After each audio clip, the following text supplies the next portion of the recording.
राहुल गांधी जी के बयान पर मुझे कोई ज्यादा हैरानी नहीं होती, लेकिन बार बार ये दिखाता है कि जब डोकलाम की घटना भी हुई तब भी राहुल गांधी जी किसी और के साथ नहीं, चाइनीज अधिकारियों के साथ सूप पीते नजर आए, जबकि भारतीय सेना के जवान अतिक्रमण करने वाले चीन के सैनिकों के साथ लोहा दिखाते हुए नजर आए।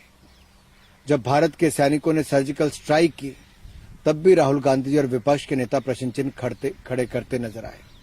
शायद राहुल गांधी जी और कांग्रेस पार्टी को भारतीय सेना पर विश्वास कम है, लेकिन हमें पूर्ण विश्वास है भारतीय सेना इतनी मजबूत है जो सर्जिकल स्ट्राइक भी करती है और अतिक्रमण करने वालों को करारा जवाब भी देती है।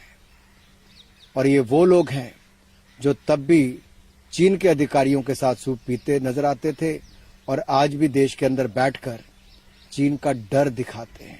मैं इतना ही कहना चाहता हूं, ये 1962 का भारत नहीं, ये 2022 का भारत है। नरेंद्र मोदी जी के नेतृत्व में आगे बढ़ रहा है और पूरी दुनिया के लोकप्रिय नेता, सबसे सर्वाधिक लोकप्रिय नेता नरेंद्र मोदी जी के रूप में नजर आए, जो शांति की पहल करते हैं, शांति की बात बार बार करते हैं, लेकिन अपनी सेना को मजबूत करने में भी कहीं पीछे नहीं हटते। राहुल जी, यूपीए की सरकार तो 10 वर्षों में लड़ाकू विमान नहीं खरीद पाई, एक बुलेट प्रूफ जैकेट नहीं खरीद पाई सेना के लिए स्नो बूट्स नहीं खरीद पाई। आपने किया क्या सेना के लिए? मेरा सवाल तो राहुल गांधी और पूरी कांग्रेस पार्टी से है कि 10 साल आपकी सरकार हाथ पे हाथ धरकर बैठी रही। आपने सेना को मजबूत करने के बजाय उनको सामान भी नहीं दिया, उनको हथियार भी नहीं दिए, उनका लड़ाकू विमान भी नहीं दिए। ये तो मोदी जी की सरकार है। राफेल विमान से लेकर यहां तक कि अब तो देश में ही make in India defence sector में हो रहा है। 300 से ज्यादा आइटम्स भारत में बन रही है डिफेंस की। आज भारत इंपोर्ट करने वाला नहीं, एक्सपोर्ट करने वाली स्थिति में आकर खड़ा हुआ है डिफेंस के क्षेत्र में। ये आत्मनिर्भर भारत, सशक्त भारत नरेंद्र मोदी जी की सोच है, जिसको आगे बढ़ा रहे हैं। और राहुल गांधी जी खुद भी डरना बंद कीजिए और बाकियों को डराना भी बंद कीजिए। सर, देश की सेना के मनोबल पर इसका क्या असर पड़ता है? हमारे जो सैनिक है बहुत बहादुर माने जाते हैं, अगर ऐसी बात कहेंगे तो कैसे? देखिए, देश की सेना का मनोबल बहुत ऊंचा है। डोकलाम की घटना के समय भी प्रधानमंत्री मोदी जी स्वयं राष्ट्र की सीमा पर गए, रक्षा मंत्री जी भी राष्ट्र की सीमा पर गए, सेना बलों का मनोबल भी बढ़ाया। और यही नहीं, मुझे आज तक याद है कारगिल के युद्ध में भी नरेंद्र मोदी जी, उस समय तो न मुख्यमंत्री थे न प्रधानमंत्री थे, फिर भी कारगिल में सेना के जवानों का मनोबल बढ़ाने के लिए बॉर्डर पर गए थे, उनका हालचाल पूछने अस्पताल गए थे। ये अपने आप में नजर आता है कि मोदी जी देश की सेना को मजबूत भी करते हैं, न केवल मनोबल बढ़ाते हुए बल्कि उनको हथियारों से लेकर बाकी सभी इक्विपमेंट देने, जिससे कि हमारी सेना और मजबूत हो। और मैं कहना चाहता हूं, जो कांग्रेस ने एक बुलेट प्रूफ जैकेट भी नहीं खरीदी, हमने 2 लाख से ज्यादा बुलेट प्रूफ जैकेट सेना के जवानों को दी, राफेल जैसे विमान दिए, लड़ाकू विमान हिंदुस्तान में बनाने शुरू किए, हेलीकॉप्टर से लेके टैंक, मिसाइल और हथियार अब हिंदुस्तान में बनते हैं। दुनिया के ऊपर निर्भर नहीं, अब हम आत्मनिर्भर भारत की सोच के साथ आगे बढ़ रहे हैं। जवानों को पीट रही है, सरकार कुछ एक्शन नहीं लेती। अब भारतीय जनता पार्टी कह रही है, ये एंटी नेशनल बात कर रहे हैं, ये एंटी आर्मी बात है। चाइना के साथ क्या रिश्ते हैं राहुल गांधी के, जो बार बार चीन का इतना फेवर करते हैं और हिंदुस्तान की आर्मी के खिलाफ इतनी बात करते हैं। जयचंद तक उन्हें कहा जा रहा है, उन्हें गद्दार कहा जा रहा है। कि किसने कहा?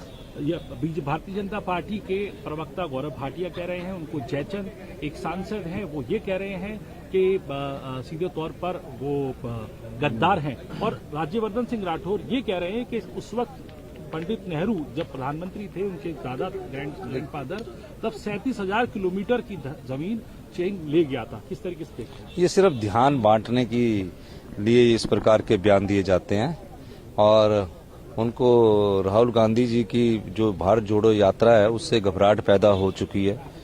उस घबराहट के तहत पूरे देश में जो उनको भारत यात्रा में जो लोग जुड़ रहे हैं, उस दृष्टिकोण से इस प्रकार के बयान देते हैं।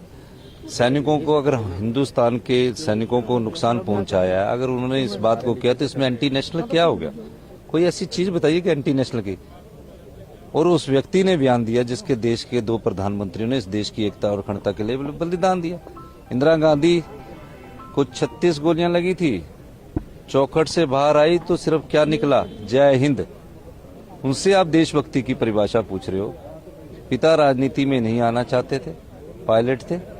राहुल गांधी जी के पिता पायलट थे ना, राजनीति में नहीं आना चाहते थे। कांग्रेस जनों ने इस देश की एकता और अखंडता के लिए अनुरोध किया, वो आए।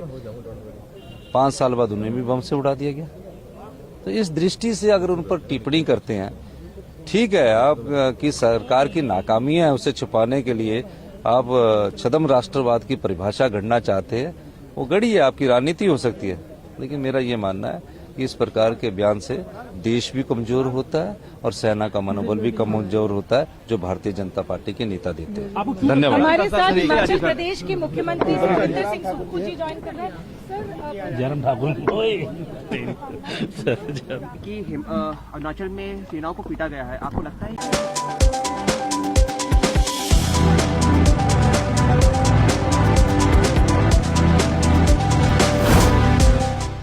भूषण ज्वेलर्स, अनमोल रिश्तों के लिए।